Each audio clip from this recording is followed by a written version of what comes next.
അതു പറയാൻ ഇത്തിരിയേ വാക്കും വേണ്ടു. ഞാൻ എനിക്ക് എന്റെ ഇങ്ങനെ, ഞാൻ എനിക്ക് എന്റെ ഇങ്ങനെ. മലയാളിയുടെ കുഞ്ഞുണ്ണി മാഷ് ഇങ്ങനെയായിരുന്നു. മലയാള കവിതയിൽ സ്വന്തമായ ഒരു ശൈലി അവതരിപ്പിച്ച കവി. ഹ്രസ്വവും ചടുലവുമായ കവിതകൾ, അലങ്കാരസമൃദ്ധമായ കാവ്യശൈലിയിൽ നിന്നും മാറി കാര്യപ്രസക്തമായ കവിതാശൈലി. ആത്മവിമർശനമുള്ള മാഷിന്റെ കുട്ടിക്കവിതകൾ കുട്ടികളെയും മുതിർന്നവരെയും ഒരുപോലെ ആകർഷിച്ചു. എനിക്ക് പറയാൻ ഇത്തിരിയേ വിഷയവുമുള്ളൂ, അതു പറയാൻ ഇത്തിരിയേ വാക്കും വേണ്ടു. ഞാൻ എനിക്ക് എന്റെ ഇങ്ങനെ, ഞാൻ എനിക്ക് എന്റെ ഇങ്ങനെ. 1927 ഞായപ്പള്ളിയിലത്ത് നീലകണ്ഠൻ മൂസത്തിന്റെയും നാരായണി അമ്മയുടെയും മകനായി ജനിച്ച കുഞ്ഞുണ്ണി മാഷ് അധ്യാപകനായാണ് ഔദ്യോഗിക ജീവിതം ആരംഭിച്ചത്. പിന്നീട് കുട്ടിക്കവിതകൾ എഴുതി തുടങ്ങി. ഭാഷാശുദ്ധിയായിരുന്നു മാഷിന്റെ പ്രധാന പരിഗണന.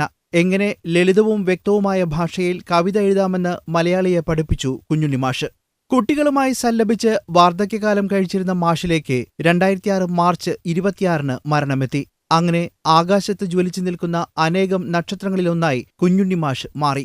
തന്റെ പൊക്കത്തോളം പോലും കളങ്കമില്ലാത്ത മാഷ് ഇന്നും ഓരോ മലയാളികളിലും ജീവിക്കുന്നു, തന്റെ കുട്ടിക്കവിതകളിലൂടെ. കുട്ടിടമ്മ എങ്ങടുപോയി, കുട്ടിടമ്മ കൊട്ടാട്ടിലേക്കു പോയി. കൾച്ചറൽ ഡെസ്ക്, ജീവൻ.